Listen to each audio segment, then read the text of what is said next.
Hola chicos, ¿cómo están? Bienvenidos nuevamente a su clase de Ciencias Naturales y Educación Ambiental para el grado quinto.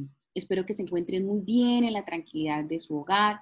Espero que estén trabajando muy juiciosos en ese proyecto hermoso que sé que están visualizando y que han estado muy pendientes de todo el comportamiento de estas plantas y esos tropismos que ustedes han podido identificar.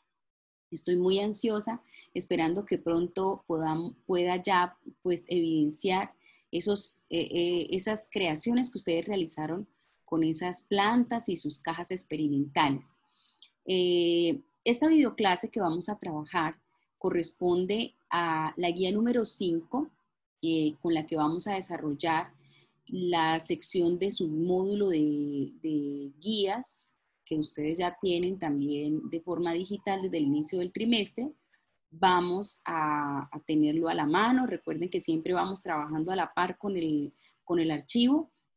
Si tú no tienes el material en físico, no te preocupes que vas a poder sacar en tus hojas del blog y tomar apuntes de aquellos aspectos o aquellos datos importantes que son de relevancia y que te van a servir enormemente, sobre todo ya cuando al final presentemos esas evidencias del trabajo avanzado y realizado. Quería hacer un paréntesis porque, como ya algunos sabemos, a partir del 27 de julio ustedes van a tener 2 semanitas de receso escolar y pues el calendario se va a correr también. Entonces, esta videoclase va a tener a la par una evidencia que ustedes van a presentarme en el transcurso. Yo sé que hoy jueves ustedes están viendo esta videoclase y les voy a dar plazo hasta el día sábado de esta misma semana para que me presenten esta evidencia.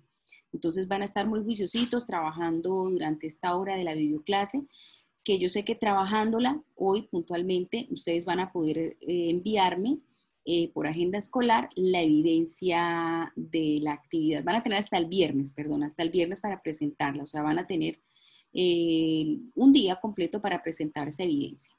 Entonces yo voy a estar muy atenta esperándola. ¿Por qué no los puedo esperar hasta la semana entrante? Porque ya saben que la semana entrante ustedes entran a receso escolar, entonces no van a poder tener esa disponibilidad de enviarme la evidencia de este trabajo que van a realizar. En cuanto al proyecto, teníamos el proyecto del estándar número 4, en donde ustedes están experimentando con los geotropismos de sus plantas. Teníamos plazo de cierre de este proyecto hasta el 30 de julio, pero como ya sabemos, se nos va a chocar con la semana de receso escolar, entonces yo les voy a correr la fecha para que la puedan presentar regresando del receso escolar, por lo tanto van a tener más tiempo. Entonces yo sé que algunos van a estar un poco como más felices porque van a tener más tiempo para ver avanzar más el proyecto. Entonces, esa misma fecha igual va a quedar ahí para la semana entrante del 30 de julio, pero como con el tema del receso, pues se va a tener que desplazar 2 semanas, un poquitico más para que a la semana 10 ya puedan hacer entrega de este proyecto. Recuerden que ese proyecto se entrega por agenda escolar, es una evidencia fotográfica, una única evidencia fotográfica que trae el collage de todas las escenas en la que usted fue tomando la imagen de las observaciones de la planta en el interior de la caja experimental. Esa es una única evidencia la que voy a tener que revisarles. Entonces, como les dije ya la noticia, van a tener más tiempito. Bueno, entonces ya que estamos listos y preparados para iniciar con esta clase, con el estándar número 5, espero que les guste, vamos a estar muy atentos, voy a compartirles la pantalla para que podamos a la par ir trabajando el recurso. La evidencia de este estándar van a ser 2 paginitas del mismo documento, una me la pueden entregar digitalmente a través del recurso interactivo que les voy a compartir y la otra sí, pues van a tener que entregarla realizando a mano, ¿sí? El ejercicio porque es unir, relacionar algunos conceptos que vamos a aprender hoy. Entonces, si tú no la tienes en físico, la puedes, o si tienes el programa, perdón, si tienes el archivo digital de PDF, pues también vas a poder hacerlo ahí, capturando pantalla, pero no te voy a enviar, me refiero a que no te voy a enviar un recurso interactivo para realizar esa segunda página. ¿Listo? Solamente el recurso interactivo va a aplicar para el primer ejercicio. Para el segundo ejercicio no va recurso interactivo, pero como te digo, vas a tener que realizarlo dentro de la misma guía, el mismo módulo. ¿Bien? Si no eres capaz de hacerlo dentro del mismo módulo porque se te dificulta, porque no tienes cómo relacionar los conceptos en el archivo, porque es un documento en PDF, pues entonces lo haces a mano y haces la relación de los conceptos. Si tienes cómo imprimirlo, pues entonces lo imprimes, pero va a ser esa página, ¿listo? Ya ahorita al final de la videoclase les explico específicamente de cuál les estoy hablando. Entonces, ya no más charla y vamos a iniciar. Vamos a iniciar entonces con el trabajo que tenemos pronosticado para hoy.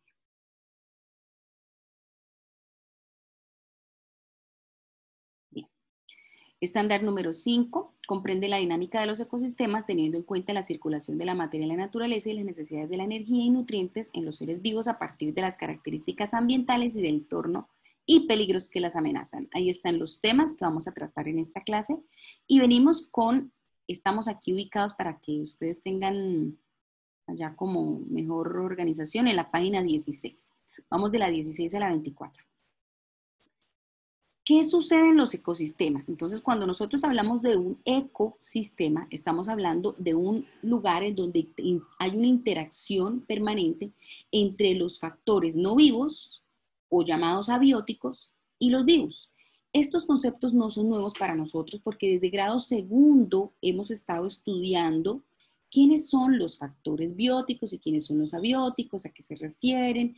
Entonces, digamos que muchas de las cosas de las que vamos a hablar hoy son conceptos que ustedes ya han abordado en muchas otras oportunidades. ¿Listo? Entonces vamos a ubicarnos acá y vamos a observar con atención esta animación, esta gráfica de un ecosistema natural.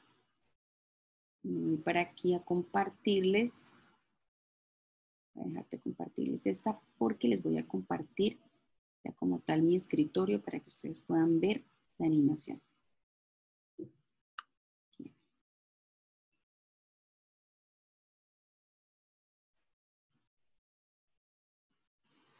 Entonces vamos a hacer clic en los elementos que observamos acá. Y en esta escena de este ecosistema observamos varios elementos que lo contienen. Entonces yo recuerdo que en grado segundo yo les ponía siempre una tareita que decía, vamos a dibujar, a crear un paisaje, el que a usted se le ocurra, y vamos a empezar a encerrar cuáles son factores bióticos y cuáles son factores abióticos. Entonces, la energía solar, la energía solar está viva, nace, crece, se reproduce, muere, no.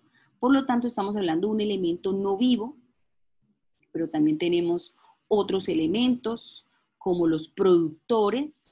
Entonces, cuando hablamos de productores, estamos hablando de la vegetación, aquellos seres vivos que se encargan de reabsorber esa energía solar y con ellas producir los primeros rasgos de energía que se va a transmitir a los demás seres vivos. Pero también tenemos descomponedores en ese circuito de un ecosistema que devuelven al suelo lo que le pertenece y tenemos un gran número de consumidores. En esta escena tenemos las vacas, los conejos, cóndor, tenemos peces, todos ellos aplicarían como consumidores. Entonces, esto que acabamos de observar son elementos que interactúan en un ecosistema, pero como les decía al inicio, los elementos pueden ser vivos o pueden ser no vivos. Entonces, en esta clase vamos a estudiar precisamente más profundamente cuáles serían esos factores no vivos que interactúan y cómo interactúan y cuáles serían esos factores vivos y qué interacciones hay entre estos factores vivos. Entonces aquí nos hacen unas preguntas, a ustedes les tienen aquí en la guía, nos hacen dos preguntas. ¿Qué factores integran el ecosistema y cómo los clasificaríamos? Entonces, hablemos de factores, ya acabamos de referirlos cuáles serían. Entonces serían factores bióticos, llamémoslos factores vivos para que tengamos un mejor referente, que serían los bióticos, y también estarían los factores no vivos o llamados abióticos. Listo. ¿Cómo los clasificaríamos? Entonces, ¿cómo los observan ustedes acá? Entonces, aquí hay ya nos están dando algunas pistas. Entonces, nos los clasifican en consumidores, nos los clasifican también en productores. Vamos a ponerlos en desorden. En descomponedores. Pero también, por otro lado, nos dan otros elementos no vivos, como por ejemplo, el agua, la energía solar, el suelo, el aire. Bien. Energía solar. Bien.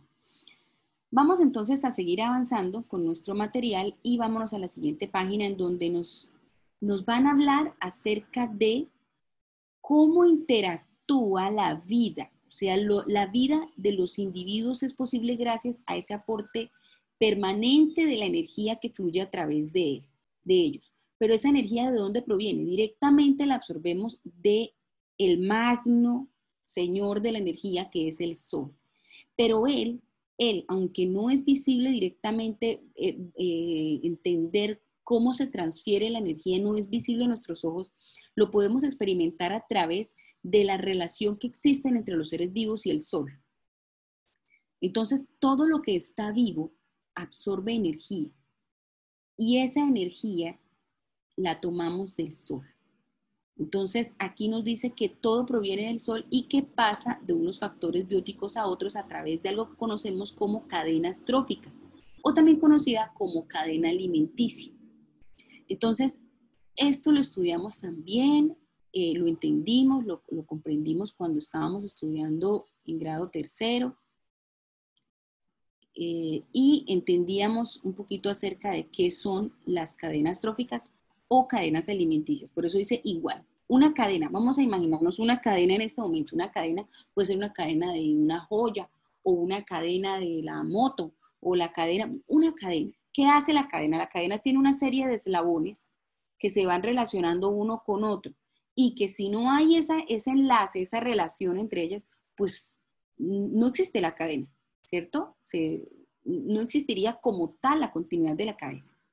Entonces, una cadena alimenticia o una cadena trófica es esa relación existente entre el dador de energía principal, que es el Sol, y cómo desde un ser vivo, que puede ser una planta, da continuidad a los próximos o siguientes eslabones que formarían en sí una gran cadena que se llama la cadena de alimentación energética, o sea, cómo se transfiere la energía de un ser vivo a otro, pero en forma de cadena. Entonces vamos a escuchar lo que nos van a explicar. La vida de los individuos es posible gracias al aporte continuo de energía proveniente del Sol, la cual pasa de un factor biótico a otro, a través de la cadena trófica, también conocida como cadena alimenticia. Los factores bióticos de un ecosistema son los seres vivos que lo integran.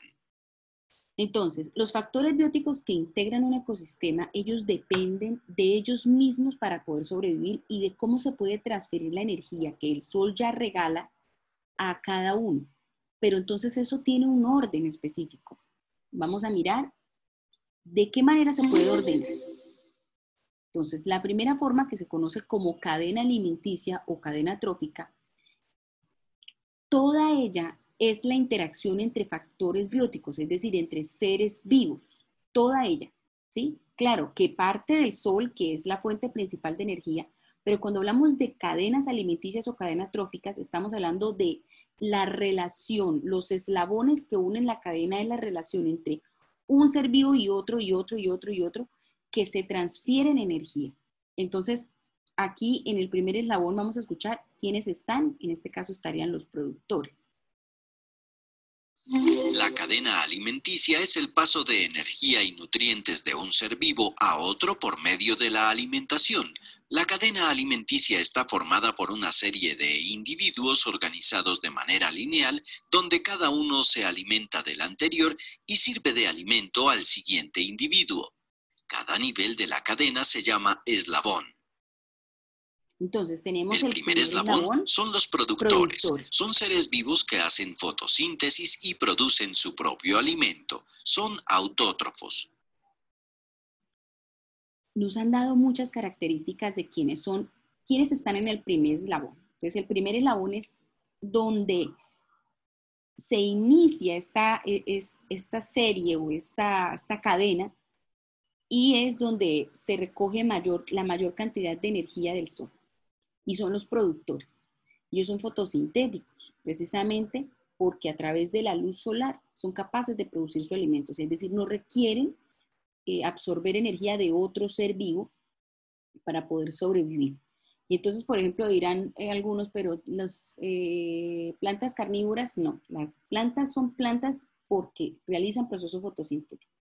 Particularidad con aquellas plantas que tienen trampas para cazar insectos u otros animales, es porque el suelo carece de una sustancia, un fosfato muy particular que no lo tiene el suelo, y por lo tanto ellas requieren absorberlo a través de los cuerpos de animales o insectos. Entonces estos animalitos de pequeño tamaño, pero hay unas plantas carnívoras que son de mayor tamaño, que cazan en sus trampas a animales mucho más grandes, como ratones, etc. Pero sin dudarlo, todas ellas son productoras, todas, sin excepción. Aquí tendríamos el primer eslabón entonces, pero ¿y ellas qué? O sea, ¿qué pasa con la energía que ellas almacenan? Entonces viene un segundo eslabón y vamos a atenderlo. El segundo eslabón o nivel son los consumidores primarios. Son herbívoros, son heterótrofos y por eso se alimentan de los productores. Perfecto, así es. En el segundo eslabón, entonces, tenemos a todos aquellos seres vivos que consumen y que requieren ese consumir, pero ¿de quién? De los productores. Consumen de quienes en este momento captan la mayor cantidad de energía, que son las plantas. Entonces ahí están que las abejas, que la vaquita, que la gacela. Entonces aquí tendríamos consumidores primarios. Ellos solo se alimentan de productores. Y claro, ahora recogen una porción de la energía que las plantas almacenaron en su momento. En el tercer eslabón o nivel se encuentran los consumidores secundarios, que son los animales carnívoros. También son heterótrofos y se alimentan de los consumidores primarios. Perfecto. Entonces ahora en el tercer eslabón tendremos otro tipo de consumidores. Entonces son aquellos consumidores que requieren un mayor consumo de energía y lo necesitan abastecer del eslabón 2, del segundo eslabón, que son los consumidores primarios. Entonces ellos son los que llamamos nosotros carnívoros. Todos ellos necesitan una fuente de energía, pero secundaria. Por eso son consumidores secundarios. Es decir, no obtienen la energía de mejor calidad como es la de las plantas, sino una fuente de energía secundaria. En el cuarto eslabón o nivel se ubican a los descomponedores. Estos se alimentan de todos los restos de los seres vivos. Aquí podemos identificar las bacterias, hongos y otros microorganismos encargados de reciclar materia orgánica. Así es. En el eslabón número 4 tenemos a los descomponedores y son bacterias, hongos, microorganismos que viven en el suelo y que tienen una responsabilidad muy importante, y es regresarle al suelo lo que le pertenece. El suelo, aunque no está vivo, contiene una gran cantidad de seres vivos, y el suelo aporta la cantidad de nutrientes necesarias para que nuevamente los productores sean capaces de reabsorber sus nutrientes y den fruto a lo que nosotros consumimos, como plantas, frutos de árboles, raíces, tallos, etc. Entonces los descomponedores tienen una tarea supremamente importante. Sin ellos, pues realmente nuestro planeta y el suelo estaría lleno de cuerpos, pero tanto vegetales como animales. Pero ellos se encargan de regresarle al suelo lo que le pertenece. Bien, esto sería lo que nosotros entenderíamos como cadena alimenticia o cadena trófica. Voy a hacer un ejercicio aquí, en un enlace que tenemos también, de un ecosistema de bosque andino. vamos a construir una cadena. Entonces, una cadena inicia con los productores, en este caso sería la hierba. Luego tenemos un consumidor primario, el caracol se alimenta directamente de la hierba. Luego tenemos un consumidor secundario, y este consumidor, el consumbo, es un consumidor secundario, se alimenta de animales, de pequeños animales, insectos, pero tenemos un consumidor mucho mayor, un consumidor también es un consumidor secundario, él no es un descomponedor, no, es un consumidor también secundario, pero carnívoro también, pero requiere una energía de segundo nivel, como les explicaba ahorita en la otra escena. Entonces, esto es una línea de una cadena alimenticia lineal, ¿listo? O cadena trófica. ¿Por qué hago tanto énfasis, dirá profesora, pero me está repitiendo muchas veces esto? ¿Por qué? Porque si entendemos muy bien cómo funciona una cadena, vamos a entender ahora que las cadenas no están solas, que no están aisladas, que las cadenas en la vida real de un ecosistema, un animal no solo se come a uno solo, sino se come a muchos otros. O un organismo no se come solo una planta, sino muchas otras. Eso genera lo que nosotros vamos a conocer a continuación, que es una red trófica. Entonces, una red trófica es como si cogiéramos todas las cadenas, o sea, las líneas con sus eslabones, y empezáramos a hacer un cruce, una relación entre quién se come qué y cuál es el más tragón entre todas, y por qué se come tantas plantas, y por qué come tantos animales. Entonces, una cadena trófica no es aislada. Ella funciona en relación con muchas otras cadenas tróficas y da origen a lo que conocemos como red. La cadena trófica es una representación del flujo de energía entre los niveles tróficos. Indica mediante flechas el ser vivo que suministra la energía y el ser vivo que la consume. La red parte del ser vivo que es consumido y apunta hacia el ser vivo que consume. Una red trófica es un conjunto de cadenas tróficas interconectadas que pueden estar en un ecosistema. En ellas se desarrollan relaciones de transferencia y transformación de energía y materia. Bien, entonces, ¿qué estamos viendo en este momento en la escena? Estamos viendo una red trófica que está conformada por varias cadenas. Entonces, lo que estamos viendo es que la flecha me indica hacia dónde se transfiere la energía. La energía que se contenía en ese ser vivo ahora es transferida. Entonces vemos cómo esta representación de un productor, de una planta, es transferida a estos tres, porque estos tres se alimentan de ella. Entonces la punta de la flecha me indica hacia dónde va la energía. Pero dice, mire que a diferencia de la cadena trófica, no es lineal, no me está mostrando un solo eslabón por eslabón, no, sino me muestra muchas cadenas relacionadas.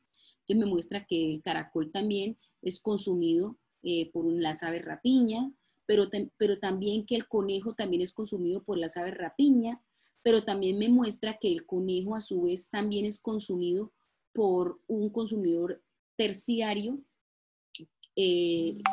secundario o terciario, dependiendo de la cadena de la que estemos hablando, como es en el caso aquí una constrictor, por ejemplo. El ratón también es consumido. O sea, si se dan cuenta, es una interrelación entre los diferentes seres vivos que están allí, relacionados entre cadenas. Es una interrelación entre cadenas.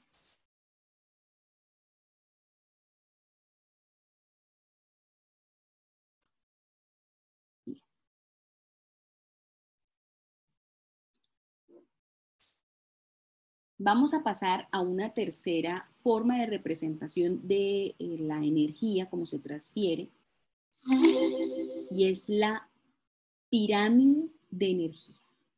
¿Bien?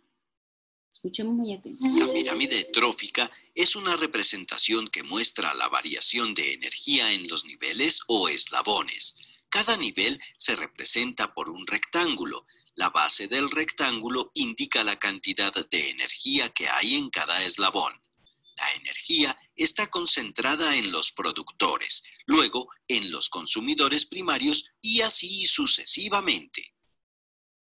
Bien, entonces, ¿qué me muestra la pirámide trófica? Entonces hemos hablado de cadena trófica, de red trófica y de pirámide trófica. Son tres diferentes. Pues por eso la insistencia de entender cadena trófica.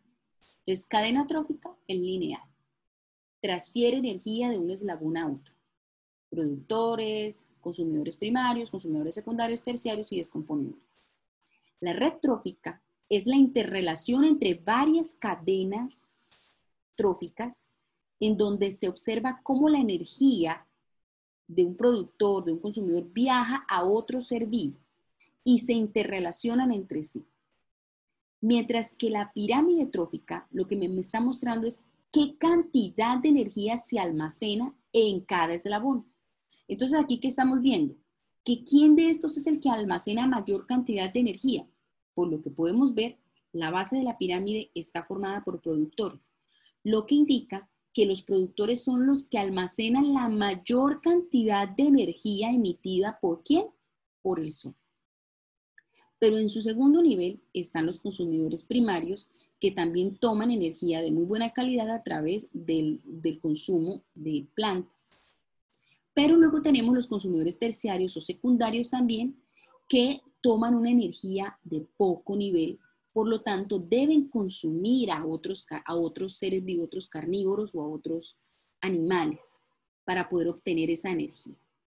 Bien, entonces aquí ya hemos finalizado con estos tres conceptos que necesitaba que los tuviéramos muy claros. Entonces, a partir de lo que acabamos de hablar, yo sé que usted es muy juicioso en los rengloncitos de su guía, ha estado tomando nota para entender a qué se refiere cada uno de ellos en estos renglones que están disponibles, y si no, usted toma nota en sus hojas de apuntes para que tenga claro la diferencia entre los tres: cadena trófica, red trófica y pirámide trófica.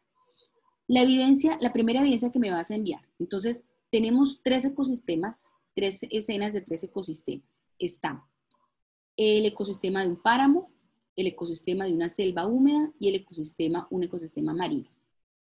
Entonces, lo que vas a hacer, si lo vas a hacer a mano, pues vas a dibujar una cadena, no una, un grupo de cadenas alimenticias, es decir, una red trófica que me muestre la interrelación que existe entre la energía que se transfiere de un ser vivo a otro.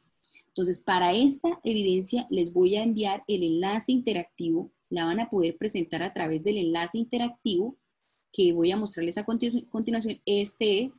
Entonces, ustedes van a poder trabajarla con el enlace interactivo y ayudarse. No quiere decir que estas sean las que ustedes estrictamente van a presentar, porque ustedes pueden hacer uso de otras redes u otras cadenas interrelacionadas, otras cadenas tróficas que ustedes pueden interrelacionar. Aquí tendríamos que entrar a buscar. Entonces, si yo tengo que mirar, bueno, en el ecosistema del páramo, ¿qué seres vivos habitan allí? Entonces, mire, tenemos 70 especies de mamíferos, y tengo el puma, el jaguar, el tigrillo, el zorro, la danta, la guagua, el oso de anteojos, 15 especies de reptiles. Mire, aquí tenemos variedad. Esto es una búsqueda sencilla en un navegador. Entonces tú escoges las que quieras y puedes crear una interrelación en tu tarea de evidencia. Puedes hacer unas 2 cadenas o las que quieras y luego interrelacionarlas como una red, así como lo vemos aquí. Entonces aquí, por ejemplo, este es un ejemplo de una red trófica de un ecosistema del páramo. Entonces tenemos aquí productores, musgo. Pero el musgo, ¿quién se lo come? Esta guagua se lo come, ¿sí? Pero esta guagua es consumida también por un ave de rapiña, que es un consumidor secundario, pero sucede que también esta guagua también se puede morir. Ella muere, de repente, viejita, no sé. Y sucede que los descomponedores también se alimentan de ella y devuelven al suelo lo que le pertenece, pero sucede que también este consumidor secundario, esta ave de rapiña, también algún día va a morir, y también los descomponedores entran aquí a intervenir y a devolverle al suelo lo que le pertenece, y de paso ellos a nutrirse. Entonces, esto que están viendo aquí, claro, es una relación entre cadena y red trófica relacionadas entre sí. Ustedes lo van a hacer, me los van a enviar. Si quieren hacerlo con recortes, si quieren hacerlo con dibujos, si quieren hacer con lo que a ustedes se les ocurra, lo van a hacer sobre estas escenas sobre el ecosistema del páramo. Entonces aquí yo dibujo, no sé, la ardilla, aquí el frailejón, lo que usted desee, y usted me hace la interrelación usando las flechitas y que se vea bien, por favor. ¿Listo? Entonces lo hacen en el ecosistema del páramo, en una selva húmeda y en un ecosistema marino. Como les digo, yo les voy a enviar estos enlaces para que ustedes puedan ayudarse. Por ejemplo, mira, aquí hay un ejemplo de red a través de un ecosistema marino. Lo pueden realizar relacionando los conceptos. También les decía que me pueden enviar estos enlaces como parte de la evidencia de este punto, solo de este punto, de esta página, ¿listo? Mira, aquí también lo pueden realizar, lo ejecutan, le toman captura de pantalla y los arman en una sola captura de pantalla para que no me envíen tantas imágenes. O si ven que me las pueden enviar todas también, no hay problema, yo no tengo problema con eso. Lo importante es que sean imágenes. Entonces esta es la primera evidencia que me enviarían. Yo les envío, como les dije, el link para que ustedes lo desarrollen y lo ejecuten. Bien, entonces me voy ahora a continuar con la siguiente parte de nuestro trabajo de hoy y vamos a hablar, ya hablamos de factores bióticos en parte y vimos cómo se relacionan los factores bióticos entre sí con los factores abióticos. Recuerden que la energía solar es un factor abiótico. Entonces vimos que a través de las cadenas tróficas, redes tróficas y pirámides tróficas se observa la interrelación que existe del flujo de energía que existe entre los bióticos y los abióticos. Pero sucede que también en la naturaleza se dan unos ciclos de materia y de energía que no solamente dependen del sol, sino dependen de otros factores abióticos presentes en un ecosistema. Entonces vamos a escuchar muy atentos, ustedes van a estar aquí siguiendo la lectura y a partir de la explicación ustedes van a ir nuevamente tomando nota debajo de cada una de las imágenes a continuación. Vamos a escuchar muy atentos. Los ecosistemas funcionan gracias a la relación de los factores bióticos y abióticos. El factor biótico lo conforman todos los seres vivos y el factor abiótico son todos aquellos componentes que le permiten a los seres vivos su desarrollo en el ecosistema. Bien. Los factores bióticos más importantes son el agua, la temperatura, la luz, el suelo, la humedad, elementos tales como el carbono y el nitrógeno. Para que los ecosistemas funcionen de manera adecuada, los nutrientes deben pasar de un nivel trófico a otro. Observa e identifica cómo sucede. Veamos el ciclo del agua, del carbono y del nitrógeno. Bien. Entonces, como nos explicaban ahorita, los factores bióticos y abióticos tienen que relacionarse entre sí. Tiene que haber una relación estrecha entre cada uno de ellos.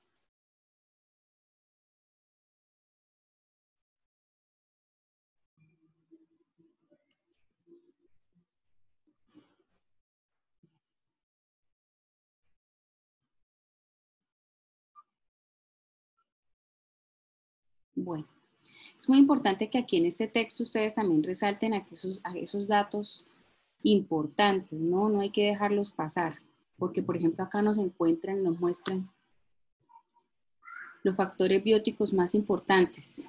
Entonces está agua, temperatura, luz, suelo, humedad y unos elementos adicionales que son los que vamos a estudiar ahorita, que son el ciclo de carbono y el nitrógeno, así como se estudia el ciclo del agua. El carbono y el nitrógeno son dos sustancias que se encuentran presentes también como factores no vivos y que se mantienen circulando en el entorno de la naturaleza. Me estaba compartiendo pantalla. Entonces aquí en la parte, en la guía que les estaba mostrando ciclos de la materia, les decía que es importante que resalten estos datos: agua, temperatura, luz, suelo, humedad y elementos como carbono y nitrógeno, y los que les dije que íbamos a estudiar para poder entender como más ciertamente cómo es que se mueven estos elementos en la naturaleza. Entonces aquí tenemos en nuestra gráfica cuáles serían los señalados como factores bióticos y cuáles serían señalados como factores abióticos. Entonces les decía que por favor tomaran nota en estos rengloncitos que se encuentran en la parte de abajo para poder seguir avanzando en el documento, en la animación. Entonces el ciclo del agua, lo hemos estudiado desde grado primero, si yo creo que es posible, en donde hemos estudiado cómo el agua es una sustancia que tiene la facultad de moverse en 3 estados y moverse en un ecosistema gracias al calentamiento que le da el sol. Ella pasa por diferentes estados y se comporta de manera diferente en cada uno. Entonces, vamos a escuchar. El agua es la sustancia más importante de la naturaleza y se mueve de diferentes formas en nuestro planeta. En ese movimiento sufre varias transformaciones y dichas transformaciones reciben el nombre de ciclo del agua. La energía solar convierte el agua líquida en vapor. Ese proceso se conoce como evaporación. Cuando el vapor acumulado en las nubes se convierte en líquido o en sólido, gotas o cristales, ha ocurrido condensación. Y cuando el agua regresa al suelo en forma de lluvia, se conoce como precipitación. Bien. Dentro del ciclo del agua, como ya les decía y como les explicaban, pueden verse diferentes comportamientos del agua. Entonces decían la evaporación, ya sabemos que es por el incremento de la temperatura, ella pasa de estado líquido a estado gaseoso. Ese vapor es un vapor caliente. Ustedes cuando destapan la olla y sale vapor, el vapor no sale frío, sale caliente. Las nubes, las primeras nubes que se forman de vapor, esas blancas que vemos, eso es vapor caliente, eso no es frío. Cuando él se enfría, cuando ese vapor se enfría, entonces ocurre la condensación y en ese momento ese vapor que se ha enfriado logra una precipitación que bien puede ser en forma de gotas líquidas de lluvia o puede verse también reflejada esa precipitación como en forma de nieve, copos de nieve. Entonces aquí vemos la precipitación y esa agua que cae en diferentes partes de la corteza, de la superficie del suelo. Entonces esa va formando lo que conocemos como ríos, riachuelos, lagos, lagunas, etcétera, y arrastra con la escorrentía, que es todo el suelo que va rasgando a medida que va avanzando el agua. Hay algunos de ellos que se van por flujos de agua subterráneo o se llaman infiltraciones. Aquí podemos verlo en la gráfica, también se llaman infiltraciones. Y finalmente, pues el ciclo daría por finalizado cuando vuelve a retornar esas aguas al lugar en donde fueron evaporadas, aunque muchas de esas aguas ni siquiera alcanzan a llegar a mitad del camino donde fueron evaporadas porque ellas por el camino se van evaporando. La misma temperatura lo llama así. Listo, eso sería un ciclo. Ya entendimos qué es un ciclo y lo hemos estudiado ya en otras oportunidades, ciclo del agua. Pero este mismo ciclo ocurre con la sustancia carbono y con la sustancia nitrógeno, que como les decía, son dos sustancias que están presentes en el suelo y en la Tierra, nuestro planeta Tierra, y vamos a ver cómo se mueven. Así como se mueve el agua de esta manera en el ecosistema, vamos a ver cómo se mueve el carbono y cómo se mueve el nitrógeno. Muy atentos, por favor, para que tomen nota de ello. Entonces, en el ciclo de carbono tenemos acá. Entonces tenemos un pequeño ecosistema artificial, porque aquí hay un artificio creado por el hombre. Vamos a escuchar y vamos a estar muy atentos para entenderlo. El carbono es el principal elemento de los seres vivos porque de él depende su supervivencia. Del carbono depende la producción de materia orgánica en la naturaleza, que, en otras palabras, es el alimento básico, fundamental de todos los seres vivos. Las plantas recogen el carbono en forma de dióxido de carbono de la atmósfera y lo convierten en moléculas orgánicas. Luego, los animales toman el carbono de las plantas o de otros animales. Después, lo devuelven al suelo por las heces o la descomposición de sus cadáveres cuando mueren. La atmósfera o el agua lo devuelven por la respiración. Bien. Entonces, como lo entendíamos, el ciclo del carbono como tal es cómo se mueve esta sustancia en el planeta Tierra. Como escuchábamos, veíamos que el carbono es la sustancia primaria de la cual todo lo que llamamos orgánico está conformado. Entonces, todo lo que llamamos materia orgánica está conformado por moléculas de carbono de diferentes tamaños y cantidades. Entonces, este carbono, ¿cómo se mueve? Entonces se mueve de maneras diferentes dependiendo de los seres vivos en donde que se encuentren. Entonces en el caso de las plantas, ¿cómo? Entonces dice que ellas lo toman en forma de dióxido de carbono. Entonces, ¿para qué? Para la respiración. Y a su vez, en contra de esa molécula de dióxido de carbono que ellas asumen del aire, ¿sí? Que recogen del aire, ellas residuan o eliminan oxígeno, ¿bien? Pero ellas lo atrapan. Ahora, y en el caso de nosotros, los seres vivos que pertenecemos a los reinos animales, ¿cómo hacemos? Nosotros lo emitimos, nosotros lo desechamos, de manera de residuo en la respiración animal, pero también en toda sustancia que excretamos de nuestro cuerpo. Insisto, no solo nosotros como humanos, sino los demás animales también a través de las deposiciones fecales de la especie. Pero hay muchas otras formas también. Entonces, todo lo que se descomponga en el planeta Tierra es un emisor de carbono. Todo, absolutamente todo. Tanto orgánico, en esta especie, particularmente estamos hablando de materia orgánica como tal. Pero también, por ejemplo, la combustión, que es precisamente un cambio químico en donde se desintegra la materia como tal y se transforma gracias pues al fuego. La combustión, en este caso una combustión industrial, también emite una gran cantidad de carbono al aire. De este carbono pues queda disperso pues en la atmósfera, pero no solamente es el único que lo hace. De forma natural, las emisiones volcánicas o los gases que emanan de los respiraderos volcánicos también son emisores de enorme cantidad de carbono a la atmósfera. Bien, pero es indispensable. Eso es indispensable, o sea, eso no podemos vivir sin él, porque él es un elemento fundamental para que la vida se desarrolle en el planeta Tierra. Ustedes se preguntarán, ¿por qué prosperan también las plantas? ¿Por qué en las autopistas plantan árboles como separadores? Y las plantas prosperan muy bien en esos lugares porque primero ellas se alimentan divinamente utilizando el gas carbónico emitido por la combustión de los vehículos. Y a su vez ellas les sirve como fundamento principal para la producción de todo el proceso fotosintético, de la fotosíntesis. Ellas lo utilizan como un gas de producción de fotosíntesis y a su respuesta nos entregan oxígeno. Entonces, por eso en las carreteras siempre hay vegetación, porque ellas ahí son felices. Les va muy bien en esos lugares. Bien. Esta sería una forma de cómo se mueve el carbono. Vamos a mirar, y la otra sustancia que es el nitrógeno y cómo se mueve el nitrógeno. Otra sustancia también muy importante en la atmósfera. El nitrógeno es un elemento muy abundante en el suelo y la atmósfera. Sin embargo, la mayoría de los seres vivos no puede utilizarlo de manera directa. Por eso es necesario que el nitrógeno se transforme a través de la intervención de bacterias, hongos, plantas y animales. Bien. El nitrógeno de la atmósfera es captado por los seres vivos. Las bacterias transforman el nitrógeno en nitritos. Las plantas absorben estos nutrientes y pasan a los animales cuando estos se alimentan.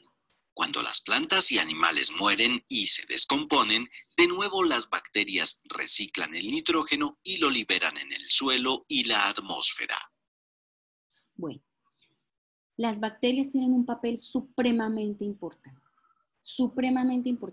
en esto. El gas que nosotros respiramos, en promedio entre un 80 y un 90% está conformado por gas nitrógeno. Ese gas no lo reconocemos nosotros porque para nosotros es irrelevante, no nos sirve. Pues como tal, al respirarlo no nos causa mayor afectación, pero sin él, la vida no prosperaría. Entonces, esa sustancia que está de muchas maneras posibles en el planeta Tierra, las bacterias juegan un papel importantísimo porque ellas son las encargadas, las bacterias que viven en el suelo y en el agua, son las encargadas de transformar ese gas que se ha reabsorbido por el suelo, en los nitritos. Y esos nitritos son de vital importancia para las plantas. Sin esos nitritos las plantas no prosperan. la vegetación no se da. Si un suelo carece de las bacterias encargadas de reabsorber el nitrógeno y convertirlo en nitritos, es un suelo que no es productivo, es un suelo que no es fértil porque no tiene los nitritos. Ahora, luego, cuando la vegetación crece y prospera, ella se ha alimentado de esa sustancia. Y esa sustancia, como si fuese una red o una cadena trófica, sigue avanzando en los cuerpos de los seres vivos y se mantiene perpetuamente ahí, porque el animal, el individuo, se lo transfiere a otro, pero ese también muere y las bacterias vuelven a hacer la misma travesía, volviendo a llevarlo al suelo para que nuevamente nuevas plantas puedan hacer uso de él. Directamente, nosotros los seres vivos del aire no lo absorbemos, no nos sirve de nada. Pero como les decía en su momento, son sustancias de vital importancia para la producción de la vida en un ecosistema.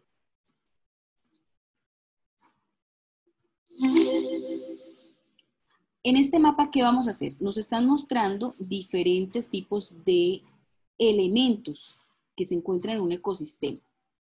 Aquí vamos a detectar cuáles son factores bióticos y cuáles son factores abióticos. Entonces, de acuerdo a esto, el dióxido de carbono, que es emitido, pero que hace parte también de la naturaleza de un ecosistema, es un factor abiótico. Los nitritos, que hacen parte de la descomposición del nitrógeno, gracias a las bacterias, son abióticos. Son no vivos, pero son indispensables. Una vaquita. ¿Qué hace la vaquita? Absorbe los nitritos, pero directamente no, sino a partir del alimento que consume del pasto, que se come la planta.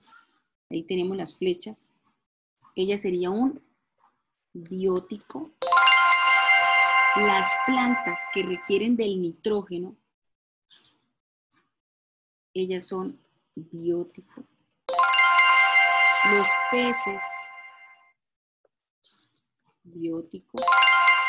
El agua, entonces estudiamos ciclo de agua, ciclo de carbono, ciclo de nitrógeno, eso sería abiótico.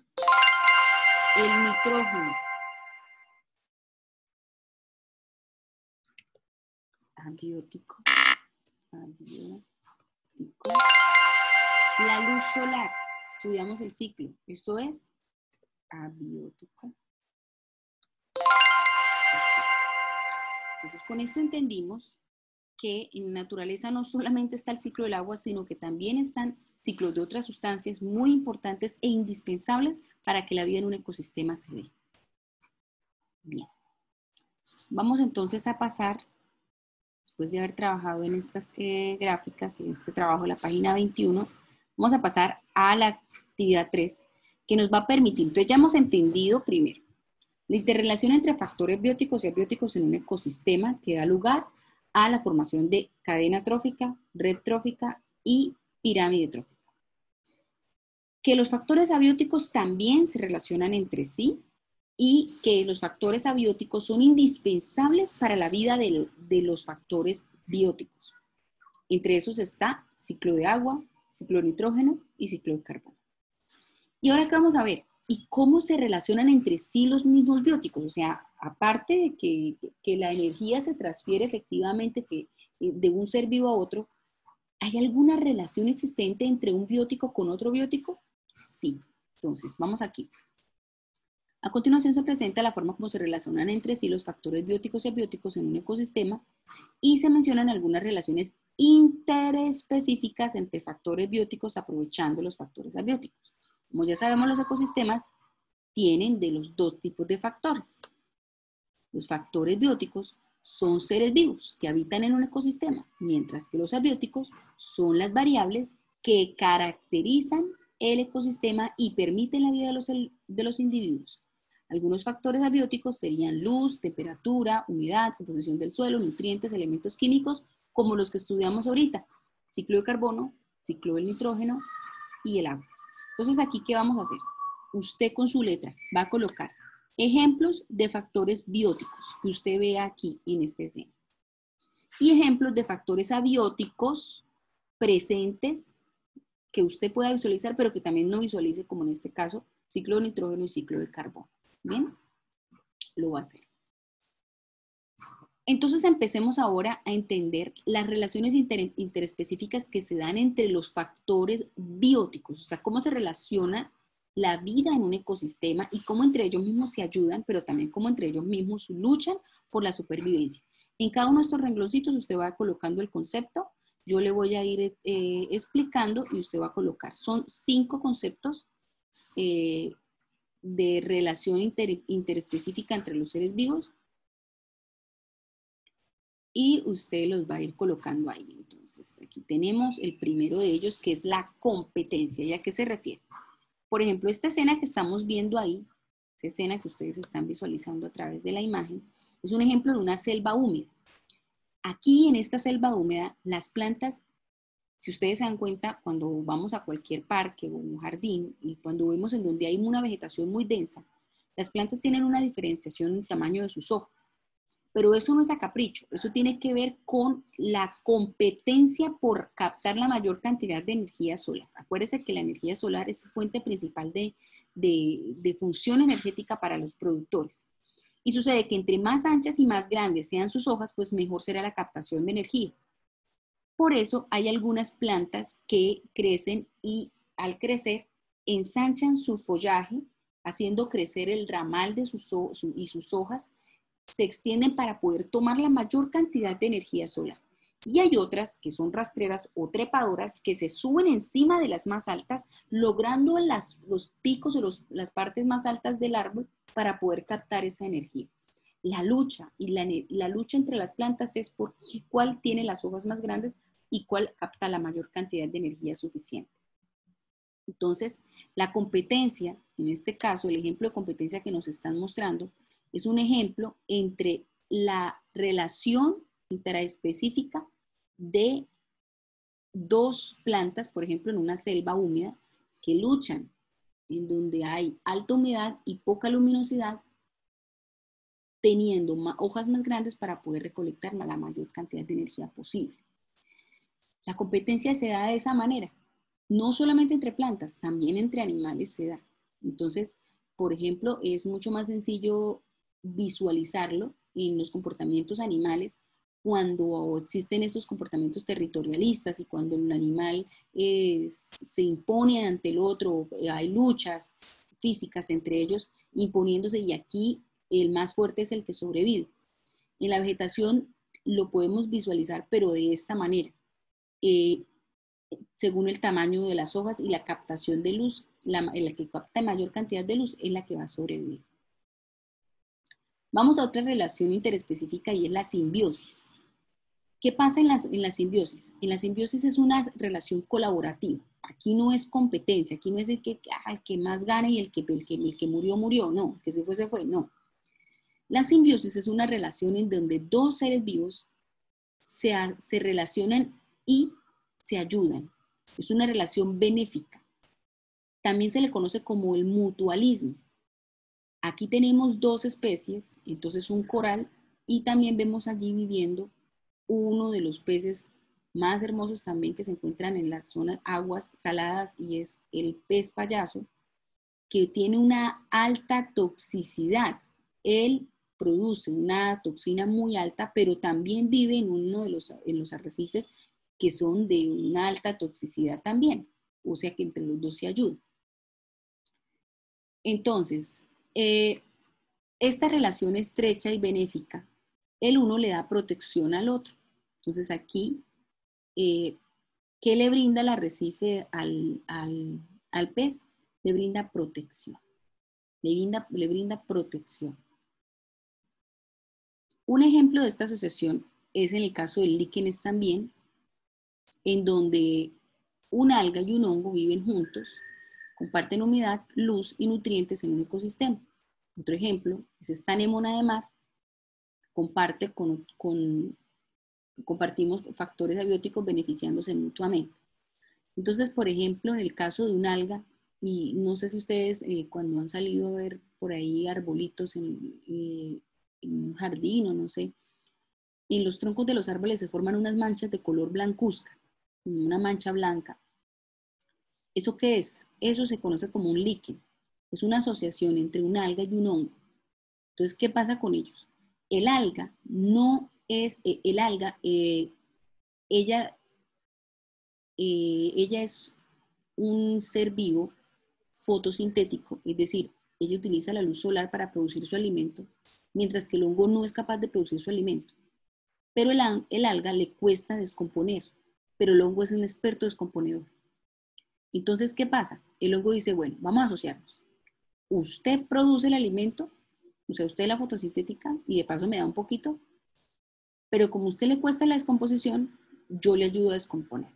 Y entonces el hongo, como es experto en descomposición, descompone. Esto es un excelente ejemplo de la simbiosis o mutualismo, en donde forma un nuevo ser vivo fusionado por dos que se llama el líquen. Los líquenes. Pueden buscarlos en cualquier navegador y encuentran diferentes variedades de ellos. Y es una asociación entre un alga y un hongo.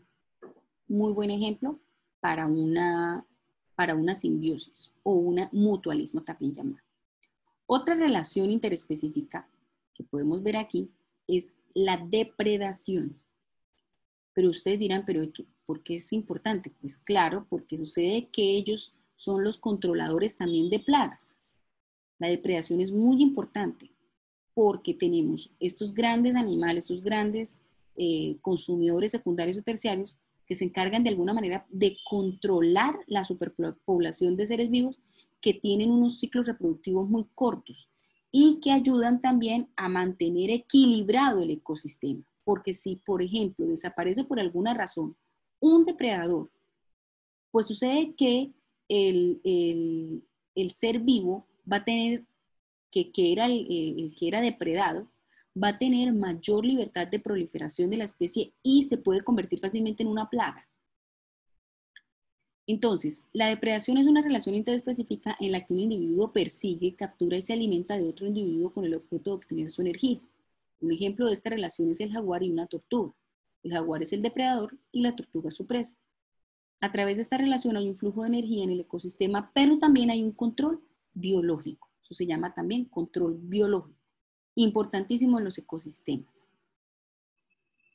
Ahora, vuelvo. Un depredador no solamente puede ser un jaguar o una especie como feroz, ¿no? Los depredadores pueden ser, por ejemplo, en un ecosistema acuático. Los ecosistemas acuáticos pueden estar siendo, por ejemplo, un depredador de los líquenes. Un depredador es el erizo de mar. Entonces el erizo de mar se los come sin piedad y arrasa con los, por ejemplo, con los arrecifes. Entonces, ese depredador necesita otro depredador más poderoso que se lo coma, porque si no acaba con los líquenes, arrasa con los líquenes, no con los arrecifes. Entonces, aquí hay una relación de control biológico en donde una especie no puede superponerse por la otra porque crea un desequilibrio. Por eso la desaparición de una especie, ustedes dirán, pero especies en vía de extinción, pero ¿qué pasa si se extingue? No pasa nada. Pues sucede que crea un hueco en la cadena trófica. Y entonces ese ser vivo que estaba encargado de depredar otro, aquí es donde empiezan los desequilibrios en la naturaleza, en los ecosistemas. Otra relación que no es tan positiva como el simbiosis y el mutualismo es el parasitismo. Es una relación interespecífica en donde el individuo recibe el nombre de parásito y se aprovecha de los factores abióticos a causa del otro individuo que recibe el nombre de huésped. El parásito puede perjudicar al huésped, ya que puede enfermarlo hasta hacerlo morir. Un ejemplo de esta relación es una garrapata. Es un parásito que vive en un perro que es su huésped. La garrapata se aprovecha de todos los factores abióticos que le da el perro, entonces le da calor, le da nutrientes, le da temperatura, le da protección, le da de todo. Pero si se prolifera este animal puede terminar matando a su huésped. Esta es una relación interespecífica negativa. parasitismo. Y por último, una relación interespecífica también que se conoce como el comensalismo, en el que un individuo es llamado comensal, se aprovecha de los factores abióticos que el otro le da, en este caso pues puede ser el huésped. ¿Qué pasa a diferencia del comensalismo y entre el parasitismo? En el comensalismo, uno se ve afectado negativamente del otro, mientras que en el comensalismo, uno, aunque se ve afectado positivamente, el otro ni le va ni le viene, o sea, le da la misma, no le afecta. Si veíamos el caso del parasitismo, el perro se ve afectado negativamente por la presencia de los parásitos en su cuerpo. El huésped se ve afectado. En el caso del comensalismo, el huésped no se ve afectado. No le causa mayor afectación, no resulta afectado por la presencia de los comensales. Un ejemplo en este caso es el tiburón y los peces rémora, que se aprovechan de la protección que les da el tiburón. Entonces, no solamente la protección, sino que les resguarda porque sabe que el tiburón siempre va a estar protegido, que va a moverse a una temperatura adecuada, se aprovecha de las sobras del alimento que le quedan al tiburón, viaja adherida a la piel del tiburón, gasta menos energía, pero no le causa el más mínimo daño al tiburón, ni el tiburón se da por entendido, ni a veces si están las rémoras o no están las rémoras. Entonces, esta diferencia, esa es la diferencia entre la relación interespecífica parasitismo y comensalismo. Entonces, parasitismo es negativa porque afecta al huésped, comensalismo no es negativa porque no hay afectación del huésped, ¿sí? Los comensales están ahí pendientes, pero no causan mayor daño. Por ejemplo, si han visto en algunas veces las fotografías o en persona propia, que sobre las vaquitas se ubican, separan las aves a picotearlas entre el pelo y a buscarles los piojos y a buscarles garrapatas y se alimentan de ellas, pues a ellas no les causa ni bien ni mal que el pájaro que se pose sobre ella, porque por el contrario, le está causando es como un beneficio, ¿cierto? Una relación benéfica. Pero eso sería un ejemplo de comensalismo en donde el huésped no se afecta, realmente no se ve afectado por la presencia del comensal sobre él. Bien. Vamos entonces a partir de esto que acabamos de estudiar a crear las relaciones interespecíficas que representaría cada una de estas imágenes, por ejemplo. Entonces, recordemos las relaciones interespecíficas de los seres vivos y vamos a relacionarlas con las imágenes según el tipo de relación. Recuerda que estudiamos 5, ¿no? Las 5. Entonces, ¿cómo estarían asociadas? Voy a utilizar aquí mi anotador para dibujar. Voy a utilizar una flecha mejor. Bien. Entonces, empecemos. ¿Cuál de estas correspondería a competencia? ¿Recuerdan la escena donde veíamos que competían por la luz solar? Entonces, ¿quiénes eran las que competían? Las plantas. Muy bien. Depredación. Recuerden que el depredador es importante porque genera un control biológico en la población. Tenemos también el comensalismo. ¿Qué era el comensal? Entonces, acuérdense que en el comensalismo es una relación en donde no hay afectación en el huésped, no se ve afectado. Ahí está el ejemplo de las rémoras en el tiburón. La simbiosis, o también llamada mutualismo, es una relación de ayuda mutua, donde las dos se ven beneficiadas, una por protección y otra por alimento. Y finalmente el parasitismo, donde vemos el perrito que está enfermo, ser un parásito que está dañando su ojo, por ejemplo. Bien. Entonces voy a borrar ya mi trabajo para poder avanzar a la siguiente parte.